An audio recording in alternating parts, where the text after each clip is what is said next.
নমস্কার বন্ধুরা, সবাইকে স্বাগত জানাই শ্রাবন্তী কিচেন অ্যান্ড ডেলি ব্লগে। আজকে নিয়ে চলে এসেছি আরও একটা রেসিপি। আজকে বানাবো মাছ দিয়ে ওলকপির একটা রেসিপি। আশা করছি রেসিপিটি আপনাদের ভালো লাগবে। এখানে ওলকপি, আলু আর পেঁয়াজকলি নিয়ে নিয়েছি। আলু আর ওলকপিটাকে একই রকম শেপে আমি কেটে নিয়েছি। একটা বড় সাইজের ওলকপি নিয়ে নিয়েছিলাম। আর নিয়েছি এখানে টমেটো। এখানে দুটো আমি মিডিয়াম সাইজের টমেটো নিয়েছি গ্রেট করা আদা, একটা পেঁয়াজ কুচি আর নিয়েছি 3টে কাঁচা লঙ্কা। এখানে নিয়ে নিলাম আমি এখানে মটরশুঁটি। এবারে এখানে নিয়েছি আমি 3 পিস রুই মাছ। আপনারা চাইলে আপনাদের পছন্দ মতো যে কোনো মাছ নিতে পারেন। রুই মাছের দিয়েই এই রেসিপিটা আমি বানাবো। আপনারা কাতলা বা অন্য রকম মাছও নিতে পারেন। নুন আর হলুদ মাছের মধ্যে দিয়ে দিয়েছি। বেশ ভালো করে নুন আর হলুদটা মাছের মধ্যে মাখিয়ে নিচ্ছি। রেসিপিটি পুরো দেখার জন্য আগে থেকেই অনুরোধ রাখলাম। রেসিপিটি ভালো লাগলে অবশ্যই একটি লাইক করবেন। নুন হলুদ মাখানো হয়ে গেছে। এবারে আমি কড়াতে বসিয়ে দিয়েছি বেশ খানিকটা তেল। এখানে সাদা তেলের ব্যবহার করছি। আপনারা চাইলে সর্ষের তেলও নিতে পারেন। তেলটা ভালো করে গরম করে নিয়ে মাছগুলো কড়ার মধ্যে দিয়ে দিচ্ছি। আপনারা এখানে সর্ষের তেল দিয়েও ভাজতে পারেন। সর্ষের তেলে ভাজলে মাছের একটা টেস্ট অন্যরকমই আসে।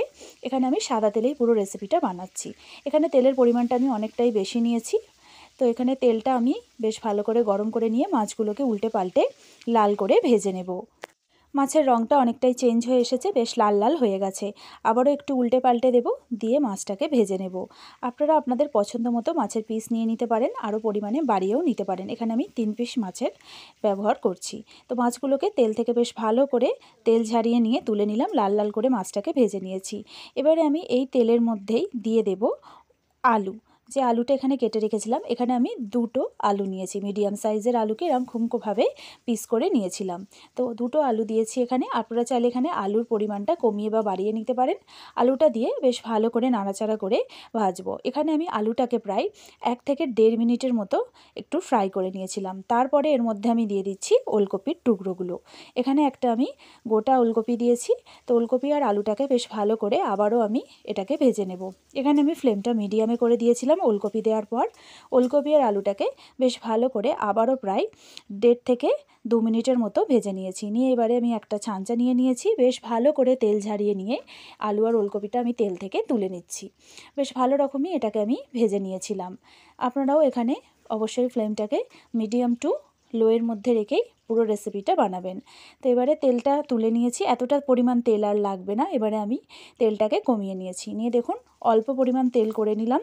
এবারে আমি দিয়ে দিলাম এর মধ্যে 5 ফোড়ন, আর দিয়ে দিচ্ছি যে একটা পেঁয়াজ আমি কুচিয়ে রেখেছিলাম, পেঁয়াজটা দিয়ে দিয়েছি। দিয়ে বেশ ভালো করে কড়ার মধ্যে নাড়াচাড়া করে নেব। 1 থেকে 1.5 মিনিটের মতো পেঁয়াজটাকে একটু আমি কড়াতে নাড়াচাড়া করছি। আর এখানে আমি ফ্লেমটা মিডিয়ামে রেখেছি। এবারে দিয়ে দিচ্ছি এখানে টমেটো। যে টমেটোটা কেটে রেখেছিলাম টমেটোটা দেব। দিয়েও টমেটোটাকে আমি এখানে প্রায় 1 মিনিটের মতো কড়াতে একটু নেড়ে নিয়েছি। তারপরে এখানে আমি দিয়ে দিচ্ছি গ্রেট করে রাখা আদাটা। এখানে আমি 1 ইঞ্চি আদাকে বেশ ভালো করে গ্রেট করে নিয়েছি। আপনারা চাইলে এখানে আদা বেটেও দিতে পারেন। আদাটা দিয়ে বেশ ভালো করে একটু নাড়াচাড়া করে নেব যতক্ষণের কাঁচা গন্ধটা যায়। আদাটাকে বেশ নাড়াচাড়া করে নিয়ে এবারে আমি এর মধ্যে দিয়ে দিচ্ছি পেঁয়াজকলিগুলো।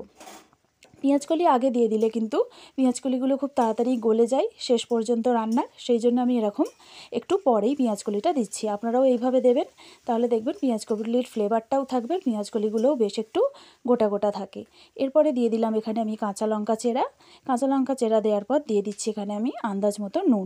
নুনটা এখানে আমি একেবারেই পুরো রান্নাটার হিসাব অনুযায়ী আন্দাজ মতো এখানে দিয়ে দিয়েছি।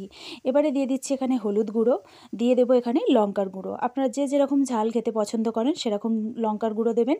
দিয়ে দিলাম ধনে গুঁড়ো। দেওয়ার পর এবারে আমি মশলাটাকে বেশ ভালো করে কষিয়ে নেব।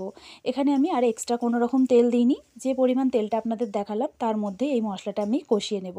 তো এখানে আরও আমি 1-1.5 মিনিটের মতো সমস্ত মশলাটাকে এরকমভাবে একটু কড়ার মধ্যে নাড়াচাড়া করে নিয়েছিলাম। এবারে এর মধ্যে আমি দিয়ে দিচ্ছি খুব সামান্য পরিমাণ জল দিয়ে এবারে আমি বাকি মশলাটা কষাবো। এখানে ফ্লেমটা আমি একদম মিডিয়াম করে দিয়েছি। এখানে কিন্তু হাই ফ্লেমে রাখিনি, তাহলে কিন্তু মশলাটা ধরে যেতে পারে। তো বেশ ভালো করে নাড়াচাড়া করে নিয়ে এবারে দেখুন মশলাটা বেশ ভালো ফুটে উঠেছে।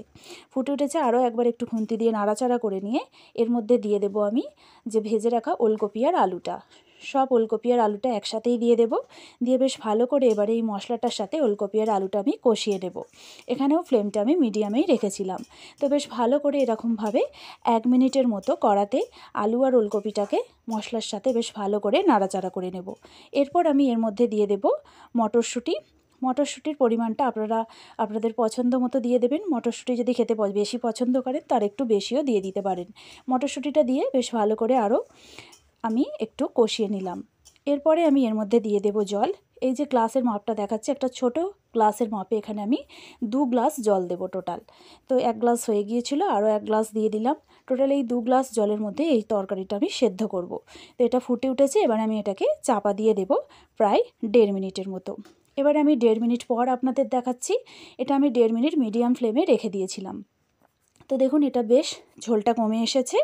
এবারে আমি এর মধ্যে দিয়ে দিচ্ছি ভেজে রাখা মাছগুলো। ভেজে রাখা মাছগুলো দিয়ে বেশ ভালো করে নাড়াচাড়া করে নিচ্ছি। আর দেখুন বেশ ধোঁয়া উঠছে। এবারে আমি এটাকে আরও চাপা দিয়ে দেব প্রায় 1 মিনিটের মতো। 1 মিনিটের মতো দিয়ে মাছটা দিয়ে আমি ঝোলটাকে আরও একটু ফুটিয়ে নিয়েছি। আবারও বেশ ভালো করে খুন্তি দিয়ে নাড়াচাড়া করে দিলাম। আর আলু ওলকপি সেদ্ধ হয়েছে কিনা অবশ্যই আপনারা চেক করে নেবেন। তো আমি আপনাদের দেখিয়ে দিচ্ছি, এখানে আলু আর ওলকপি দুটোই সেদ্ধ হয়ে গেছে। এবার আমি 2-1টা আলু বেশ ভালো করে খুন্তি দিয়ে একটু ম্যাশ করে দিলাম, দিয়ে একটু ঝোলের মধ্যে মিক্স করে দিচ্ছি। এতে গ্রেভিটা আর একটু মোটা মোটা বা গাঢ় গাঢ় হয়ে যাবে ঝোলটা। তো দেখুন বেশ ভালো করে ফুটে উঠেছে, তরকারি রেডি হয়ে গেছে। এবার আমি ওপর থেকে দিয়ে দিচ্ছি ধনেপাতা কুচি। ধনেপাতা দেওয়ার পর এবার আমি এর মধ্যে দিয়ে দেব গরম মশলার গুঁড়ো। আপনারা যদি কেউ রসুনের ফ্লেভার পছন্দ করে থাকেন তো অবশ্যই মশলা যখন কষছিলাম তখন অবশ্যই আপনারা রসুন বাটাও এতে দিয়ে দিতে পারেন। তবে অবশ্যই আপনারা রসুন ছাড়া এরকমভাবে পেঁয়াজকলি ওলকপি দিয়ে এই মাছের তরকারিটা একবার বানিয়ে দেখতে পারেন। আশা করছি আপনাদের ভালো লাগবে। তো এবারে আমি গ্যাসের ফ্লেম অফ করে দিয়েছি আর এটা আমি বাটির মধ্যে সার্ভ করে নিচ্ছি। এই সিম্পল রেসিপিটা বাড়িতে আপনারা অবশ্যই একবার হলেও ট্রাই করবেন। আশা করছি আপনাদের ভালো লাগবে। গরম ভাত বা রুটির সাথে এই রেসিপিটি ভীষণ সুন্দর লাগে। রেসিপিটি ভালো লাগলে অবশ্যই একটি লাইক করবেন। এরকম রেসিপি দেখতে চাইলে চ্যানেলটিকে সাবস্ক্রাইব করবেন, পাশে থাকা বেল আইকনটি প্রেস করবেন। থ্যাংক ইউ সো মাচ রেসিপিটি দেখার জন্য।